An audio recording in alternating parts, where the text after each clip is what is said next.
estamos começando mais um Pop Doc pra vocês. Como vocês leram aí, o tema de hoje é queerbaiting. Vai dar polêmica, porque vocês pediram muito esse episódio nos comentários, né? As únicas 3 pessoas que escutam esse podcast foram lá comentar.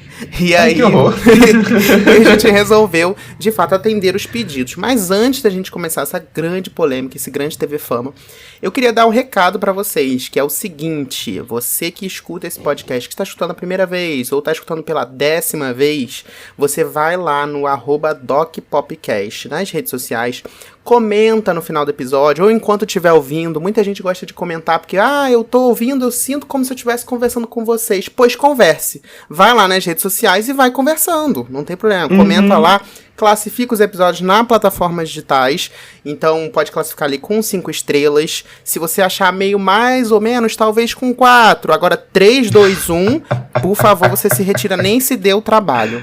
Mas estamos aqui com um convidado especial para falar sobre queerbaiting.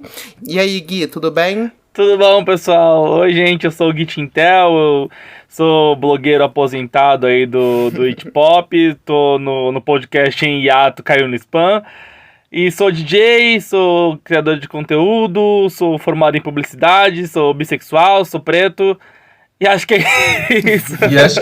Acho que ele cumpriu. Ai, amigo, twitteiro. Saudade do Caiu no Spam, amigo. Volta. Vai voltar, amigo. A gente tá em conversas pra fazer isso quanto antes. Ai, mas graças a vocês Deus. aí são os culpados por fazer eu desaposentar aqui o meu microfone. Viu? É tudo um começo, amigo. É o começo do seu retorno, entendeu? E além de todas as características, Gui, que também é um grande polêmico, né? Tá sempre aí nas redes sociais também criando polêmica. Procurando briga. Procurando tretas. Não me orgulho disso, não me orgulho. Acontece. E aí juntou aqui Gui, Xande, eu, Paulo. Olha, hoje vocês esperem que o bicho vai pegar. Vai ser uma vibe meio BBB 21, assim, né? Bicho Ai, vai meu pegar Deus. nada, amor. Eu sou quietinha. Eu estou aqui. Quietinha. Eu tô É aqui, o que uma amor. ressaca não faz, né? O que uma ressaca não faz, Eu não tenho nem voz pra comentar nesse podcast, como vocês podem perceber. Então hoje eu não vou falar nada, não. Vou só concordar. Mas mais pro final do episódio vocês vão entender nossa saída de ontem. Esse final de semana teve Afropunk, mas no final do episódio a gente comenta nossos achismos e feedbacks sobre o festival. A pauta de hoje, afinal de contas, é queerbaiting. E afinal de contas, Levi, o que é queerbaiting? Então, queerbaiting, deixa eu abrir aqui o Wikipedia e fazer a minha grande thread de conhecimentos. Mas o queerbaiting, ele é uma prática que vem ganhando popularidade nos últimos anos e ele se manifesta de diversas formas no meio artístico. O que significa, assim, resumindo? É quando você meio que se apropria da causa LGBTQIA+, para ter um retorno financeiro ou popularidade dessa causa, só que ao mesmo tempo, assim, você só tá querendo meio que isso. Você não tá querendo dar visibilidade, você não tá querendo falar sobre essa pauta, você não tá querendo, enfim, de fato viver na comunidade. Você só tá querendo usar aquilo dali para seu benefício. Acontece em diversas séries, filmes, arte de modo geral, mas a gente vai focar aqui na música. E aí vocês vão falar, talvez quem nunca ouviu falar nesse termo vai falar assim, eu já vi isso.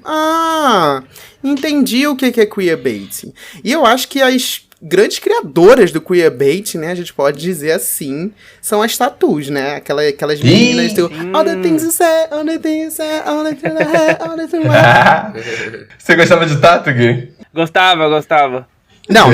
Não tem uma pessoa que viveu os anos 2000 e não ouviu essa música, não existe, né, não era Toca viciada até hoje nas música. festinhas emos também. É verdade. Exato. Eu acho engraçado que as divas inventaram o queerbaiting, mas elas também inventaram a homofobia. Sabe? Para todos os públicos. E por isso elas são um grande exemplo de queerbaiting, né? Pra quem não sabe, o clipe, inclusive, né? São 2 mulheres que até então tinha gente que achava até que elas eram irmãs, que não eram irmãs, que elas eram um casal, que elas não eram um casal. Era uma grande polêmica. E elas são russas. Há pouco tempo disseram, né? Digamos assim, grandes homofóbicas. Foi uma só. Foi uma só? Tá, o suficiente pra ser, então, É o meio suficiente. queerbaiting. É uma dupla. Uma é homofóbica, 50% do grupo pai fudeu com o rolê todo. E aí, na época dos anos 2000, né, tinha essa conotação, assim, sexual, elas são lésbicas, não são lésbicas. Então, assim, tem isso, e era uma época que realmente... E aí eu acho que vale a gente falar um pouco sobre essa questão, porque o queerbait, ele pode ser confundido também, porque nos anos 2000, quer dizer, há pouco tempo atrás, eu acho que a gente pode dizer até uns 3 anos atrás, era muito difícil você se abrir, ainda é, claro, você se abrir como comunidade, né, de LGBTQIA+, e aí, durante décadas e séculos, digamos assim, pessoas fizeram artes, e aí meio que expressavam sua sexualidade de alguma forma, só que não podiam se dizer LGBTQIA+. E aí a gente vai dizer, isso daí é queerbaiting? Não sei, depende. Porque acredito que também as pessoas não tinham liberdade também. Você comentando isso agora, a primeira pessoa que me vem na cabeça é o Rick Martin. Rick Martin, ele foi um cantor que durante muito tempo na carreira dele, ele sempre foi acusado toda hora aparecia uma manchete falando que ele era muito feminino, que ele era gay, que não sei o que nunca apareceu com menina e tudo mais, e, enfim, ele não se assumia por questões de medo de mercado, 100% de certeza, de perder espaço, de perder, enfim, músicas e tudo mais, o direito dele como artista, sabe, de perder fãs e tudo mais, então ele se escondia muito, e depois de muitos anos ele falou, não, galera, let's go, sou gaysão, tô aqui, e tô aqui pela comunidade. Uma coisa que eu acho válido comentar, inclusive quando a gente tá falando sobre queerbaiting, a gente pensa até mesmo, passa pela nossa cabeça até mesmo as divas pop, né?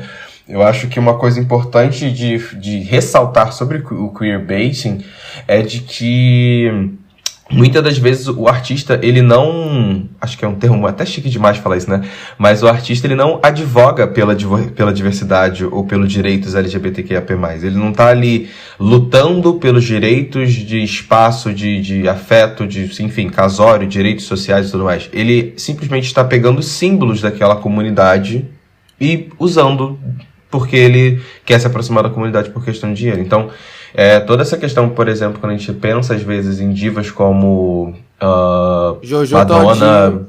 Lady Gaga, Jojo Todinho. Que ódio. Eu acho que vale ressaltar que elas são pessoas que, por exemplo, sempre lutaram pela causa, sempre tiveram, para além de suas músicas, sabe? Em entrevistas, em questões sociais mesmo, mais práticas, elas sempre se posicionaram a favor da diversidade. O que eu ia perguntar pro Gui é se ele consegue lembrar de alguma outra artista que participava do queerbaiting, assim, talvez dos anos 2000, assim, se ele pensa em alguma outra pessoa. Você falou das divas, e aí quando eu penso em queerbaiting, eu acho que uma cena em específico que vem muito em mente, que a gente tem muito como icônica, é o beijo Madonna e Britney no VMA, né? Exato, Porque a Britney, por exemplo, ela é uma mulher que, apesar do público majoritariamente gay, ela é de certa forma, também um ícone bastante conservador, né? Principalmente agora que a gente tem tido esse contato um pouco maior com ela enquanto pessoa, com discurso e tal. Então, tipo, ela é uma tiazona super hétero. E aí você pensa no que ela representou pra comunidade como um todo e no ícone que ela se tornou pela persona artística também. Então eu acho que não acredito que talvez tenha partido diretamente dela, né, essa ideia de ser essa isca, mas eu acho que podemos usar como exemplo de queerbaiting esse beijo icônico, sim. Sim, foi de fato um marco. Um grande exemplo também, eu acho que mais atual, é Katy Perry, que fez a grande fama aí com I Kissed a Girl, e ao mesmo tempo que tinha uma música falando You're so gay, quer dizer, você é gay demais. Então, também até que ponto, né? I Kissed a Girl é legal, eu beijei uma garota é legal, agora você é gay demais pra eu te namorar. Então, aí depois, enfim, isso também a gente tem que botar, né, na época, como é que ela tava sendo tratado o assunto. Hoje em dia, ela já tem um posicionamento totalmente diferente, inclusive ela nem canta mais You're So Gay, ela diz que ela não vai cantar nunca mais essa música, mas existe uma questão aí que deve ser debatida, né?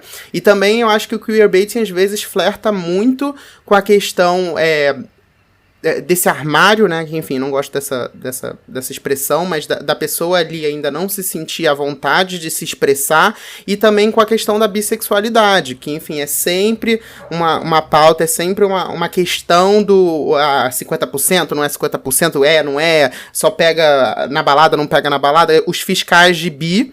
E aí, às vezes a pessoa é bissexual e aí não quer ainda ali se assumir de alguma forma, só que é acusada de queerbaiting e se vê em diversas vezes como contra a parede. Aconteceu até recentemente com o menino que fez aquela série da Netflix, o Heartstopper, né? Que ele teve que se assumir porque ele tava fazendo um personagem ali que era bissexual e acabou que os fãs não entenderam isso e o ator teve que se assumir porque estava sendo acusado de queerbaiting. Então existe uma questão muito delicada do até que ponto a gente pode cobrar as pessoas delas estarem fazendo queerbaiting ou não, porque ao mesmo tempo as pessoas também estão vivendo ali a verdade delas, né, a vida delas. Eu acho que vai chegar num futuro, se Deus quiser, que ninguém precisa ficar falando sobre sua sexualidade, né, esse ato aí, entre aspas, de sair do armário, de dizer o que você é, como você se expressa. Espero que no futuro a gente não precise falar, mas hoje em dia isso ainda é cobrado. E aí existe essa dualidade, né? Com certeza. Eu acho que quando eu penso muito, agora trazendo mais pra atualidade pra mim, quando o assunto é queerbaiting, eu não consigo não pensar no Harry Styles. Eu acho que, enfim, ele é uma pessoa que tá aí em volta de muitas problemáticas e muitas controvérsias com relação ao assunto, sabe? Porque ele divide muitas opiniões com relação a isso, porque, enfim, recentemente ele lançou aí o Harry's House, que foi o álbum dele, participou do filme, inclusive, eu acho que o mais interessante talvez seja o Não Se Preocupe Querido e o My Policeman, que são, inclusive, recentes, e esse My Policeman, inclusive, ele faz um personagem queer, né, dentro da história e tudo mais. E uma coisa que começou a fomentar muito esse debate, inclusive, foi uma matéria do New York Times, que ela, enfim, intitulava de uma tradução livre, Harry Styles caminha sobre uma linha tênue, que era justamente uma matéria toda trabalhada com relação a todo esse buzz que estava tendo da internet de cutucar o cantor sobre, e aí, querido, qual é a sua sexualidade? É ou não é? O que você está querendo dizer? E uma coisa que eu acho muito importante comentar sobre isso é que, enfim, essa exigência da pessoa sair do armário, se sair do armário ou não, se falar ou se não é. Mas o problema pra mim nessa questão não é ele sair do armário ou não, mas eu acho que existe uma questão de como figura pública ele ser ciente de toda essa controvérsia que acontece em volta dele e ele continuar alimentando esse tipo de coisa. É uma coisa que fica muito clara nele, sabe? Ele não tá a fim de sanar as dúvidas de ninguém. Uma personalidade dele a nível global não tá a fim de querer dar um ponto final a essa questão. E pelo contrário, ele fomenta o tempo todo, sabe? Eu concordo, eu acho que, enfim, é muito complicado mesmo ele tá ali fazendo o queerbaiting, mas ao mesmo tempo eu fico pensando também até que ponto não como se fosse satisfatório pro público. O público quer que as pessoas se assumam de alguma forma, quer que as pessoas digam da sexualidade delas, porque, enfim, as pessoas são fiscais de sexualidade, isso não é novidade pra ninguém. Então, existe, né, essa questão quando acontece aí com Harry Styles e até com Lil Nas X aconteceu, do tipo assim, você está fazendo queerbaiting, aí a pessoa vai lá e fala, não, na verdade eu sou uma pessoa queer, eu sou bissexual, eu sou isso, aquilo. Aí, não, então tá bom. Então agora não tem problema. Entendeu? Tipo, até que ponto as pessoas estão cobrando de fato porque querem ver ali uma ação da pessoa, enfim, falando sobre a comunidade LGBTQIA+, ou as pessoas só querem, entendeu? Tipo, ouvir a sexualidade das outras. Eu acho que tem muitas nuances nessa discussão, né? Porque é o que vocês falaram também sobre o lance de forçar as pessoas a saírem desse armário, né? Desse clássico armário.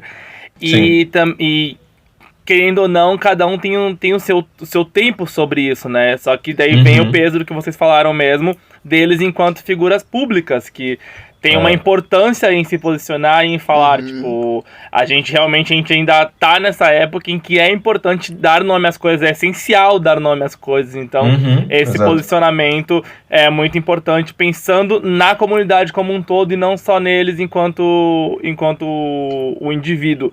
Por outro lado, eu também acho que a cultura pop como um todo tem muito esse encanto pelo lance do artista pop enquanto esse ser misterioso, que não revela muito de si. Então essa coisa dessa dúvida pairando, também acho que é um encanto meio propício à cultura pop em si. Tipo, as pessoas ficam com essa curiosidade por ser uma figura pública e querendo saber o que é, o que não é, o que gosta, o que não gosta.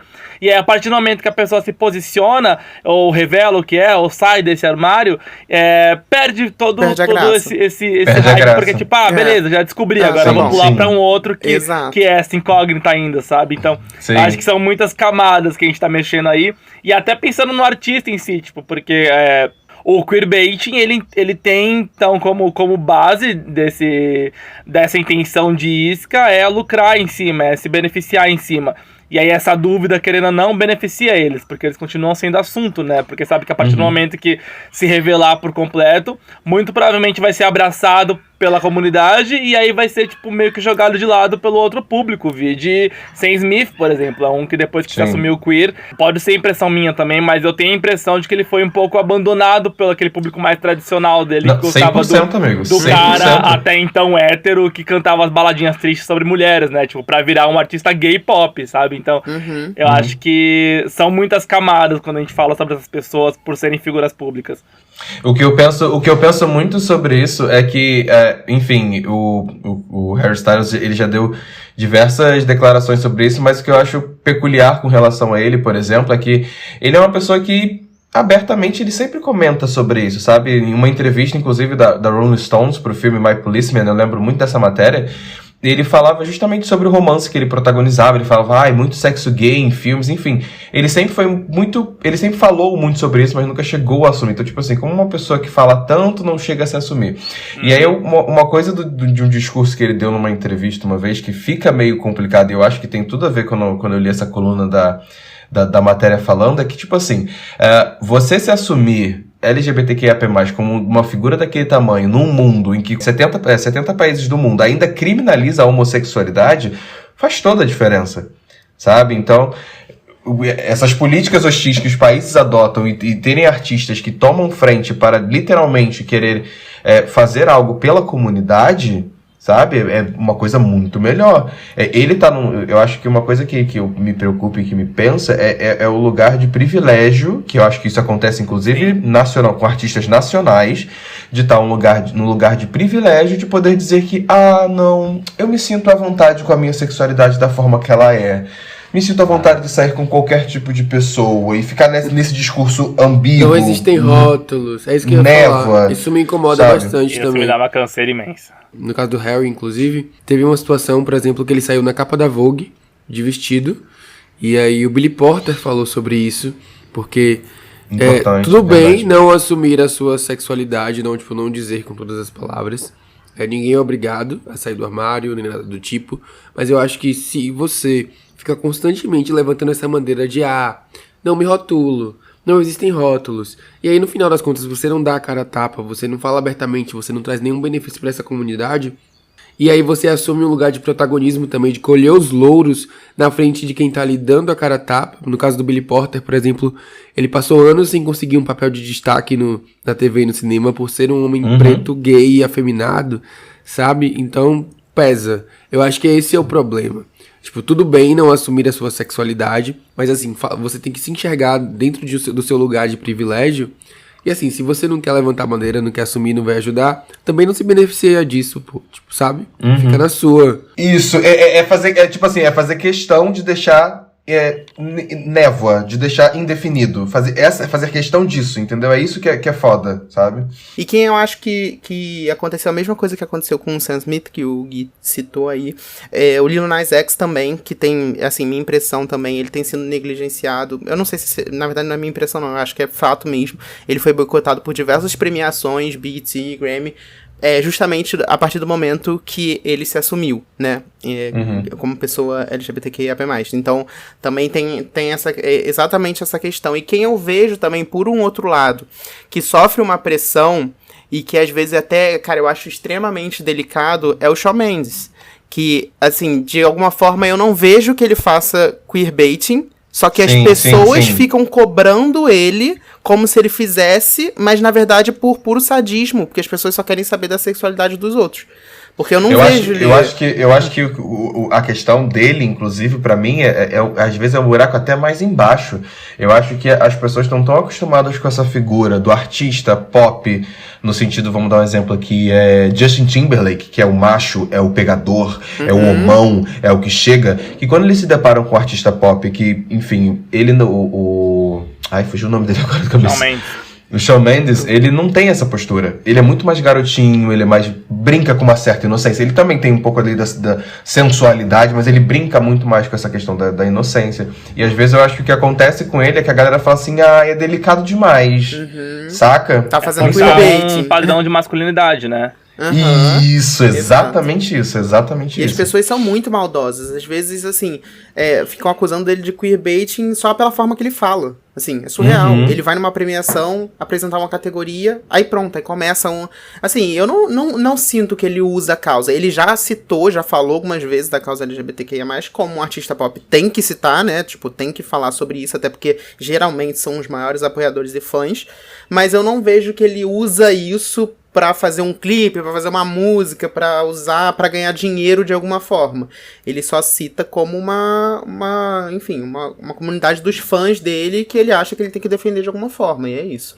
Mas minha opinião também, né? Não sei se todo mundo concorda. Eu tenho uma opinião muito polêmica, assim... Polêmica não. Uma opinião até controversa, porque eu acho que a gente precisa se rotular assim. Foda-se. Eu acho que é importante dizer as coisas... Porque a gente vive num mundo em que pessoas são mortas por causa desses rótulos. Tipo, não é a gente que cria isso, sabe? Então, quanto mais gente se rotulando e dizendo, eu sou isso aqui, é bom, é benéfico pra nossa comunidade. Então, eu já... Mas tudo bem, ninguém é obrigado. Mas já me causa um estranhamento quando um artista vem a público com esse papinho de dizer não a rótulos. Eu acho um porre de verdade, assim. Revira os olhos, mas tudo bem.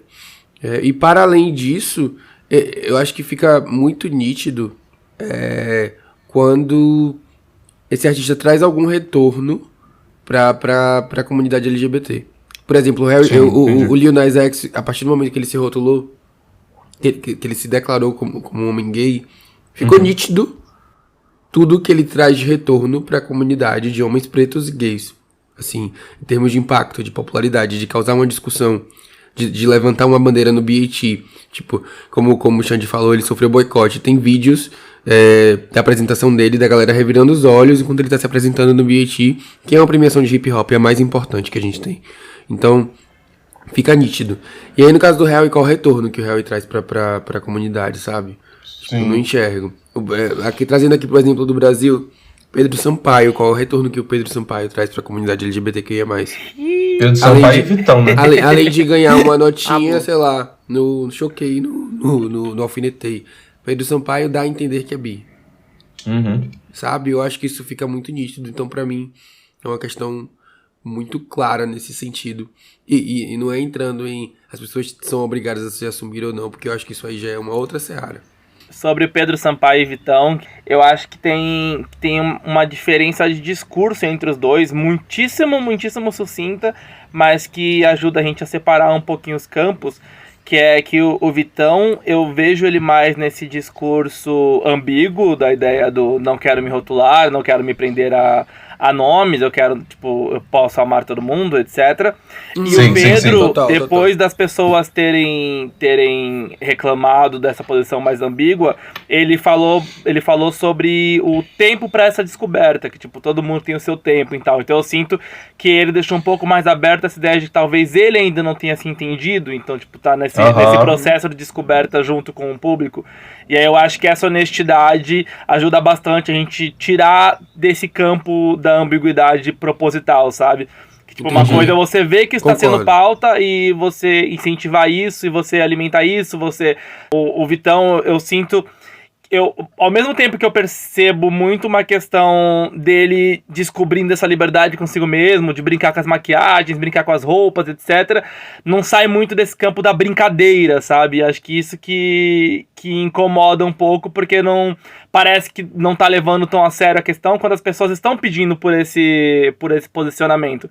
E aí o Sampaio, eu acho que ele já veio com essa honestidade que dá um passo um pouco além na ideia de, tipo, não tô dizendo que eu sou, mas eu tô tentando entender, então talvez eu seja, sabe? Sim. Eu acho que isso ajuda um pouco a gente a entender melhor o processo, por ser um processo que acredito que todo mundo aqui passou em algum momento, de tentar se entender e falar, tipo, no meio dessas letras, quem sou eu, sabe? Tipo, no meio de todos esses padrões que me cobram, querem que eu performe algo, tipo, o que eu sou dentro disso. Mas vocês não acham também que, tipo, do Pedro Sampaio também foi cobrado dele a partir do momento que ele fez um feat com a Pablo? Eu acho que, tipo, isso não era um assunto antes. Vocês acham que era um assunto antes? Sim. Acho. Acho que, inclusive, teve. Você tá falando do feat recente deles dois? Sal. Não, acho que já tiveram outros momentos anteriores do Pedro Sampaio que a galera questionava. Inclusive, lembro de um muito recente dele, que foi o tweet que ele fez com a foto do... Quem era na foto? O João. Enfim, ele deu... O João, isso, que ele deu RT na foto do João e era bem... E foi numa data muito específica. Inclusive, conversa muito com o que o Gui tava falando agora, que era o dia da visibilidade bissexual. E ele deu RT na foto do João, colocando exatamente os corações das cores da bandeira bissexual.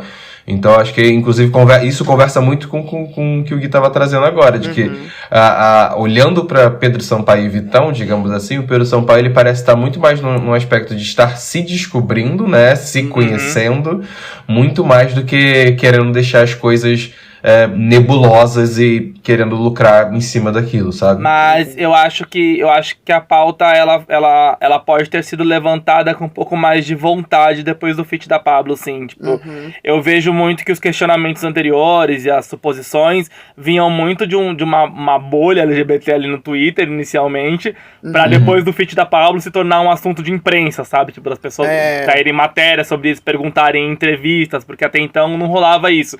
Acho que rola também até uma aproximação um pouco maior dele depois disso. Ele participa do Wanda, por exemplo, que é um podcast com público majoritariamente LGBT. Aí vem esse feat com a Pablo, que é alguém que ele já vinha alimentando essa ideia de amizade, de ser muito próximo e tudo mais. Depois de uma série de parcerias com o Divas Pop também. Então acho que ele já vinha criando essa comunicação, mas quando chega na Pablo, isso se torna uma questão de imprensa cuidar também. Vira um assunto sério, Sim, com certeza. Porque ele acaba sendo o encontro dele com a grande artista nacional que é o símbolo da cultura queer, digamos assim, musicalmente falando. Então, quando ele se associa à imagem desse ícone, e aí, o que você tá querendo dizer com isso pra gente? Acho que faz todo sentido a mídia querer questionar. Que talvez tenha sido até uma construção de imagem proposital mesmo, né? A gente não sabe. Mas é porque, assim, eu levantei essa pauta da Pablo porque eu sinto esse incômodo. Quando as pessoas, principalmente pessoas heterossexuais, fazem música com a Pablo, eles são jogados nesse lugar de tipo... então é gay, é bi, e tipo, então vai ter que se assumir, não sei o quê. Que aconteceu isso com o Lucas Luco, aconteceu com o Diplo, aconteceu diversas vezes quando aconteceu com o Vitão também, recentemente. Diversas vezes quando alguém, um homem cisgênero, hétero, que se diz hétero, até então, quando se aproxima de alguma forma da comunidade LGBTQIA+, é cobrado, tipo, então... E aí é ruim, porque assim... Então a Pablo não pode fazer um feat com um artista que ela quer fazer? Ela só pode fazer com pessoas da comunidade LGBT. Pessoas da comunidade, Tem até uma questão de homofobia dentro desse discurso, porque eu acho que associa um pouco a Pablo enquanto artista LGBT a um lance meio de promiscuidade, tipo, ela não colabora com alguém sem ter transado com ele no bastidor, sabe? Sim. Acho que rola muito, pega muito nesse ponto, daí, tipo, todo mundo que colabora com ela, as pessoas enxergam essa tensão sexual ao redor, assim. E meio que limita ela também, que eu acho que é uma coisa que pode fazer com que outros artistas tenham medo de colaborar e sejam associados dessa forma, né? Porque, infelizmente, a homofobia é uma violência extremamente presente na cultura brasileira como um todo, né? Sim, tipo, é uma questão cultural, sociocultural. E que com certeza já deve ter acontecido e a gente não sabe. Com certeza algum artista já não topou fazer feat com a Pabllo, porque seria associado à comunidade LGBT+. Teve um, inclusive, que topou, mas ficou extremamente travado no clipe, que todo mundo sabe, que é o Jerry Smith. Ele tem um featuring. A música é até boa, mas ele ficou completamente travadão lá, inseguro. E, assim, a Pabllo nem canta a versão com ele. Ela canta uma outra versão com remix com outro artista. Então ficou aí subentendido que rolou uma tretinha por conta disso, que foi uma imposição da gravadora, não sei, alguma coisa do tipo. Era uma música patrocinada também, né? Pela Coca-Cola. Então, tinha um patrocínio e tal. Só uma coisa que eu queria falar, no caso do Pedro Sampaio, é que tudo ainda é muito recente. Então talvez a gente olhe com uma distância maior, com um outro olhar. Porque realmente esse lugar da descoberta, ele existe. E se ele decidiu fazer esse processo de descoberta público, tudo bem. Então pode ser isso. Mas pode ser que também ele caia aí nesse mesmo lugar do Harry Styles, que a gente já falou. Ou de como a gente enxerga o Vitão hoje. E pode ser que o Harry Styles também daqui a alguns anos a gente enxergue de outra forma, porque isso também acho que tá em constante mudança. O próprio João, ele numa época do começo dele, que ele se dizia bissexual explicitamente, quer dizer, ele não se dizia bissexual explicitamente, e aí ele era cobrado disso, aí ele falou sobre isso, e aí ele colocava nos clipes, enfim, aí começou a fiscalização do pessoal, e ele colocava nos clipes ele beijando mulheres, e as pessoas, então é queerbait, não é queerbait. E hoje em dia, olhando pra trás, a gente vê que não tinha queerbait. Na verdade, ele só tava se expressando artisticamente e no momento que ele se achou confortável pra falar e usar isso na arte dele, ele fez. E hoje em dia a gente sabe que ele é um grande ícone da comunidade ali como cultura pop. E não considero que ele faz queerbait, mas é isso, é uma evolução que durante os anos a gente vai entendendo que a pessoa ali também estava passando por uma descoberta e que não deve ser fácil, né? A gente que passou por isso em casa, ali, com a nossa família, nossos amigos, já é difícil pra cacete, imagina passar por isso com o mundo inteiro olhando, entendeu? Então, é uma questão complicada mesmo. Com certeza, com certeza. Um ponto que eu queria entrar nesse episódio que a gente não tocou, acho que quando o Gui citou a questão do beijo da Madonna com a Britney, a gente podia ter entrado, a fetichização de mulheres bissexuais na indústria pop. Porque isso é uma máxima muito comum e que rola muito em clipes, em música, enfim, onde a bissexualidade feminina ela é colocada sempre num lugar de sexualização e erotismo e nunca num lugar de romance, sabe? Tipo, mulheres bissexuais se amando. A gente tem um exemplo recente, assim, bom, no sentido de serem mulheres se amando, mulheres amando mulheres, com a Ludmilla, por exemplo, ela traz muito isso, a questão do amor, do romance com a esposa dela. Mas é algo muito recente ainda, porque acho que, sei lá, nos anos 2000 era muito comum a gente ter esse lugar de fetichização da bissexualidade feminina. A Demi Lovato, ela foi quase cancelada quando ela lançou o Cool for the Summer, porque a música fala, né, não conte a sua mãe. É tipo uma coisa do segredo. E aí no clipe tem ela se insinuando pra uma menina. E, tipo, era numa fase em que ela ainda não tinha relacionamentos públicos com mulheres vazados. Tipo, as pessoas não sabiam direito da sexualidade dela. E aí depois ela falou, não, gente, eu sou bissexual. Enfim, não caiu nesse lugar da fetichização. Mas muita gente criticou justamente por isso. Por retratar essa figura de mulheres se amando num lugar só de sexualização. A própria Katy Perry e a Keisha Girl, né, que citaram mais cedo, também cai muito nesse lugar, tipo, da curiosidade, né, tipo, beijei uma mulher e eu gostei disso, tipo, mas ela não deixou de ser uma mulher hétero por conta disso. Uma coisa que eu achei engraçado, você estava comentando, enfim, Bruna e Ludmilla, maravilhosas, duas mulheres bissexuais pretas se amando, acho isso incrível. E uma coisa engraçada que você estava comentando sobre isso, né, essa fetichização de mulheres e tudo mais, eu comecei a lembrar de vários clipes, aí me veio na cabeça, tipo, Shakira e Rihanna, e no clipe as duas estão super numa sarração uma com a outra. é uma coisa que realmente a cultura pop, e principalmente o machismo, independente de ser na indústria musical ou na sociedade fora de música, é uma coisa que acontece muito, né? Que, enfim, mulheres se pegando, legal, pode. Agora, inclusive, vocês que estão ouvindo esse episódio, comentem pra gente quais clipes vocês lembram com essa temática, porque a gente não colocou isso no roteiro, eu que trouxe agora. E aí tem muitas coisas que a gente vai se passar aqui, porque realmente tem muito clipe nesse sentido. Sim. Eu lembrei de um outro. Eu lembrei de um da Ariana Grande. Se eu não me engano, Break Up With Your Boyfriend. Não lembro, que enfim, a história é ela tá olhando o relacionamento o tempo todo, e a gente tá acompanhando a história acreditando que ela tá querendo pegar o boyzinho da outra menina, mas na real mesmo ela tava a fim de pegar a menina do relacionamento. Enfim, foi um outro clipe também que me lembrou, assim, de artista pop que teoricamente abordou esse tema.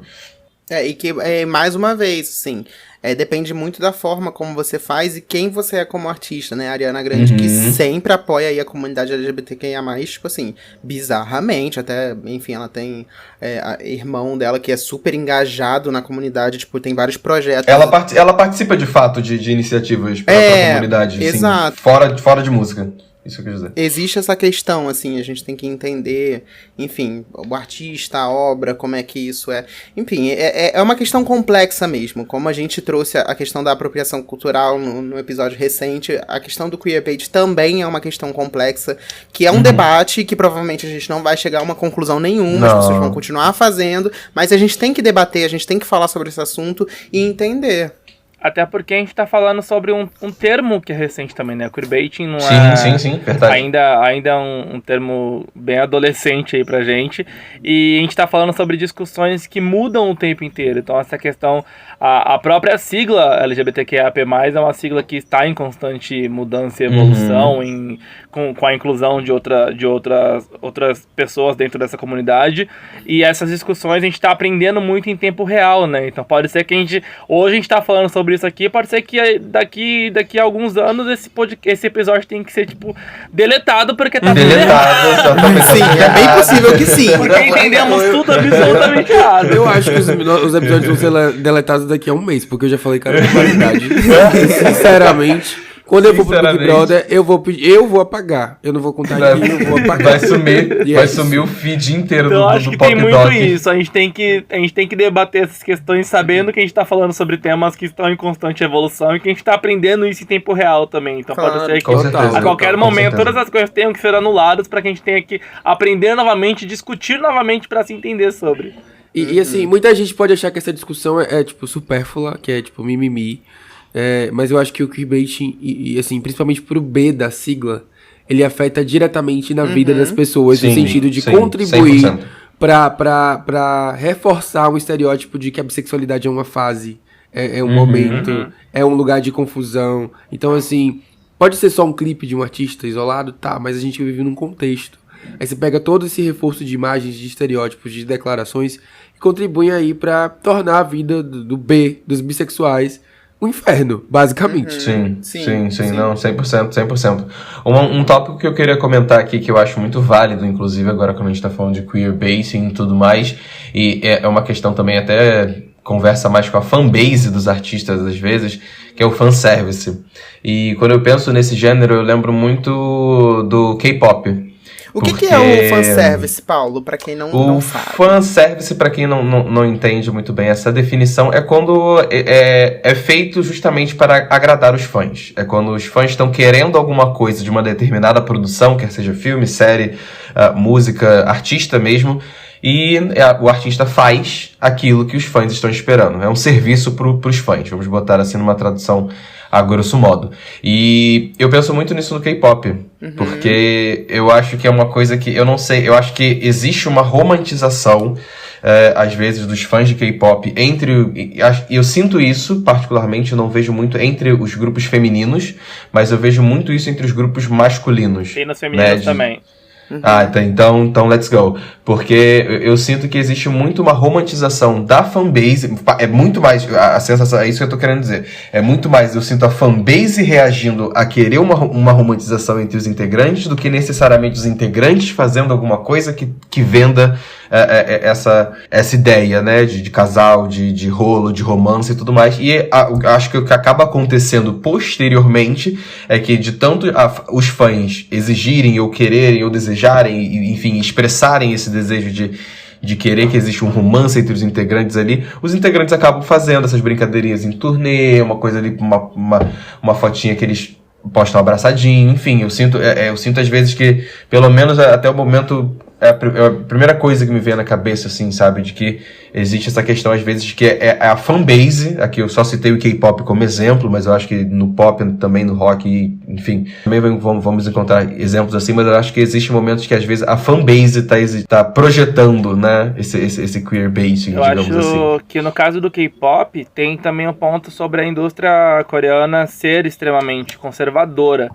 Exato. E aí, lá fora, existem muitos casos, lá fora, assim como aqui dentro, assim como no pop americano, na época Disney principalmente tinha muito isso, ou o próprio Rick Martin, que citaram também hoje, tem muitos casos de artistas LGBTQIA+, que precisam fingir que não são, precisam ocultar isso, pra que a carreira continue deslanchando bem, sabe? Por conta dessa camada mais tradicional da indústria.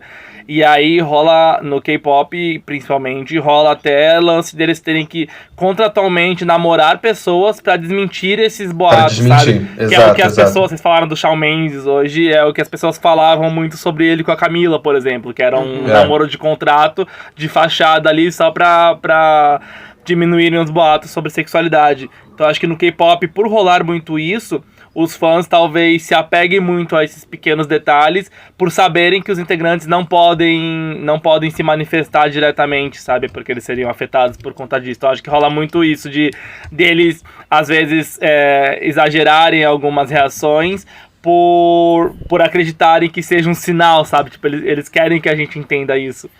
E a cultura coreana também tem essa questão da troca de carícia ali, que é diferente da nossa, entre homens principalmente, né? E aí as pessoas meio que entendem que, enfim, a gente tá acostumado a ver heterossexual que o máximo que dá é um soquinho um no outro, né? Não tem troca de carícia, os homens não podem, de alguma forma, demonstrar carinho. E aí quando isso acontece no universo do K-pop, que já é uma indústria conservadora, os fãs entendem dessa forma. E o Gui citou esses exemplos aí, de pessoas, enfim, que tinham que fazer isso, e eu lembrei do Lucas Gabriel, do Ryan Evans, né, de High School Musical, que é um grande participante aí. Eu sei que a gente não tá falando de filme, mas enfim, tá falando de música de alguma forma, que, querendo ou não, era um personagem ali que era teoricamente gay, todo mundo entendia como um personagem, né, da comunidade LGBTQIA+, mas ele passou toda a fase do High School Musical sem poder se relacionar com ninguém, sem poder falar abertamente, porque na época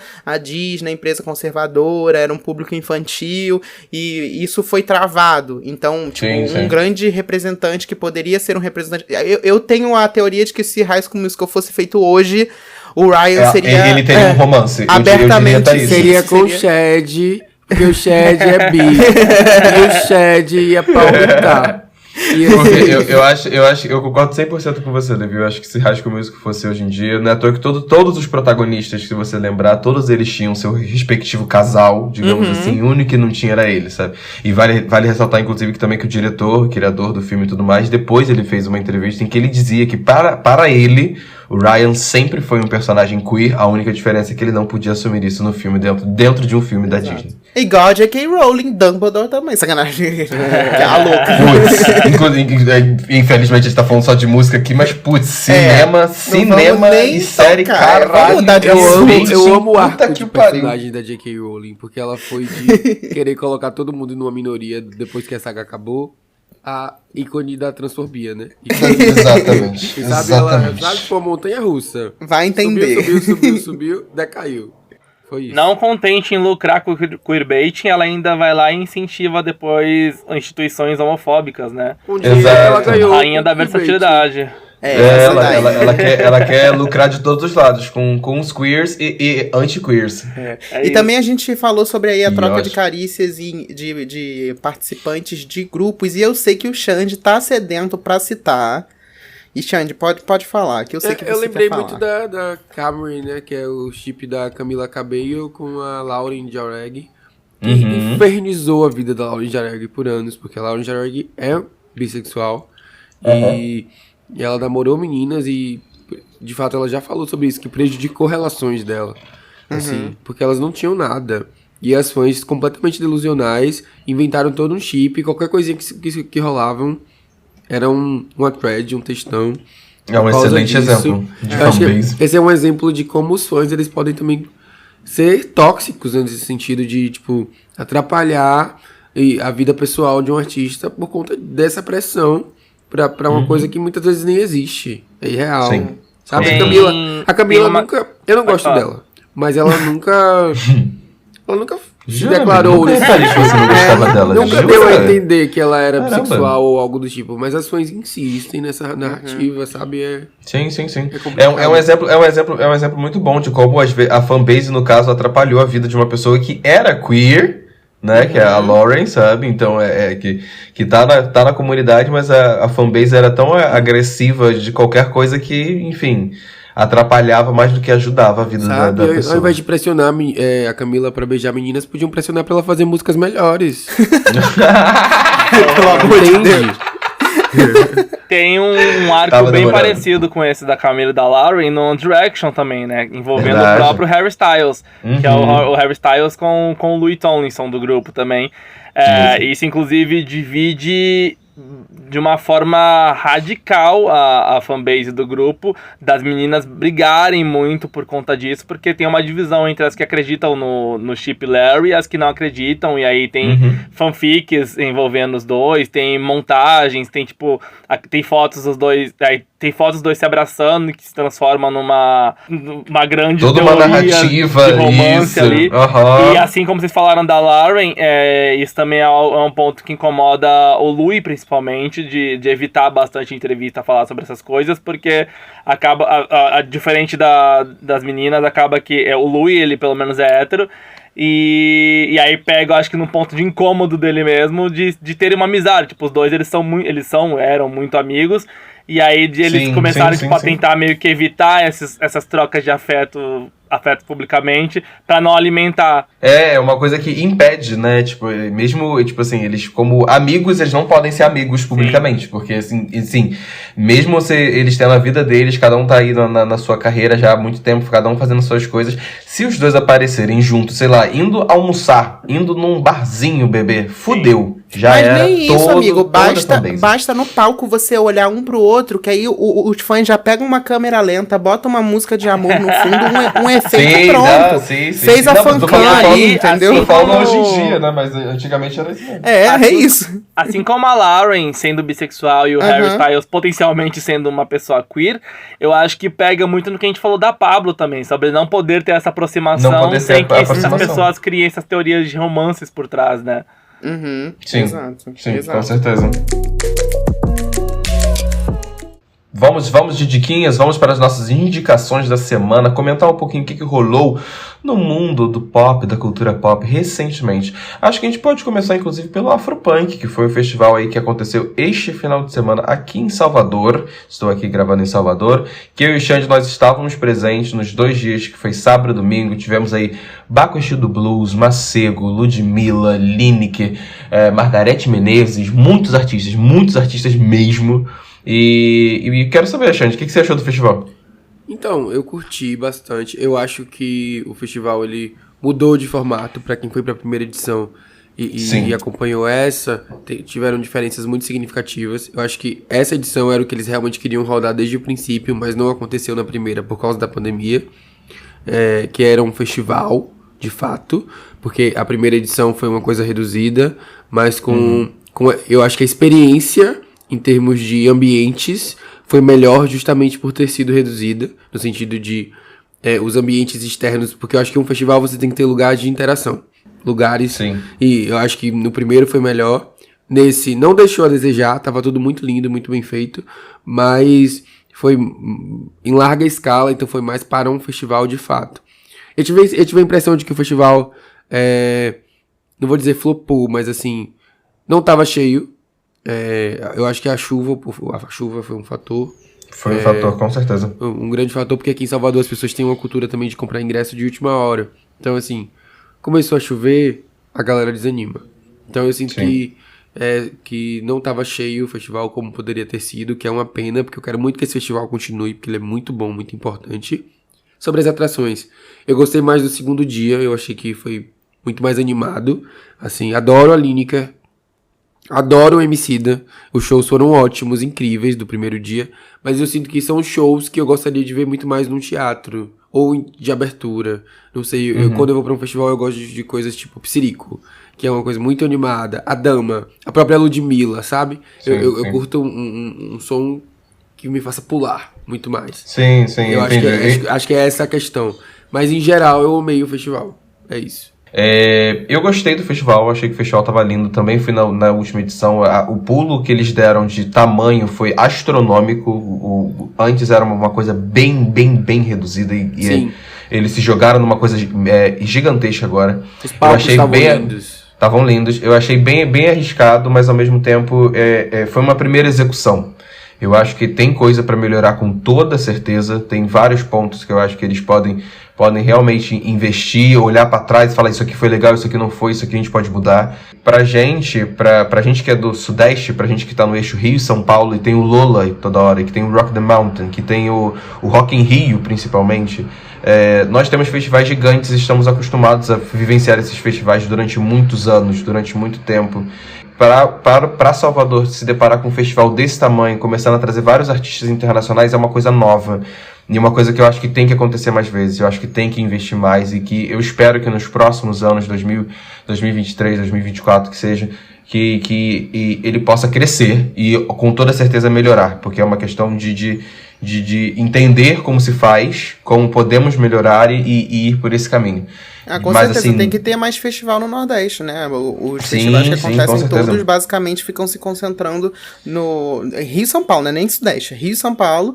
O que eu acho com relação ao Afropunk em específico, que me chama a atenção quando eu estava conversando isso com meus amigos ontem também, é que ele é um festival de que, em certo modo, ele conversa muito com o formato e com a ideia do que é o próprio Lola e que é o Rock in Rio.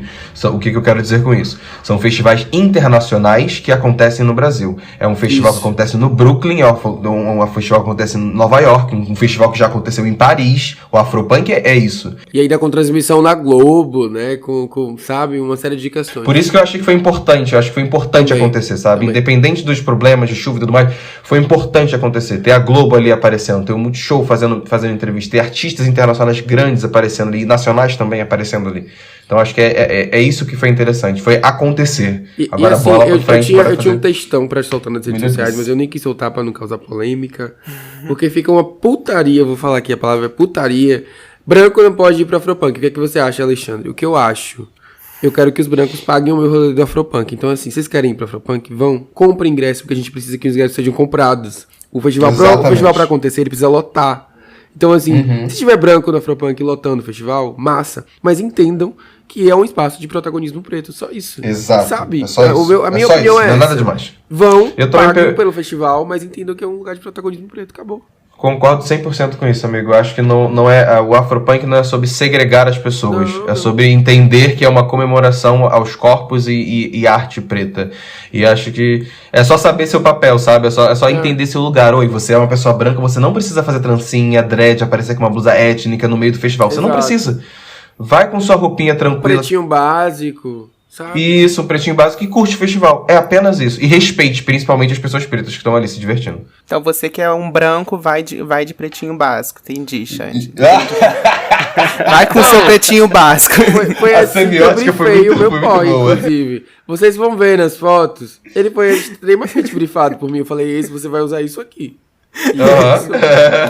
Entendi. A gente tá falando de festival agora. Acho que vale a gente comentar que recentemente tivemos aí o line-up do Girls, que é um festival que recente também tá comentando. Eu tô até agora sem entender. E aí, amigo, o que você achou do line-up? Conta pra mim, Gui. O Festival Girls, que é GRLS, na verdade você poderia tirar o R e virar o Festival GLS.